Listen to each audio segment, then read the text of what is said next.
Daily English 10 sentences in speaking. He had gone out. ඔහු පිටතට ගිහිල්ලා තිබුණා. The letter has come. ලියුම ඇවිල්ලා. It is not the problem. ඒක නෙමෙයි ප්‍රශ්නය. I need the approval. මට අනුමැතිය අවශ්‍යයි. Oh, what's that? ඇත්තට මොකක්ද ඒ? You don't know. ඔයා දන්නේ නැහැ. That's all right. ඒක කමක් නෑ. Thanks for calling. කතා කරාට ස්තුතියි. Well, great news. හොඳ සුබ ආරංචියක්. One more thing.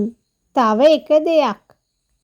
Once a bird asked a bee, after a continuous hard work, you prepare the honey, but a man steals the honey.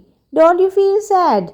Then the bee replied, never, because a man can only steal my honey, not the art of making honey. So, it is great if you can sacrifice your life for others. Have a nice day.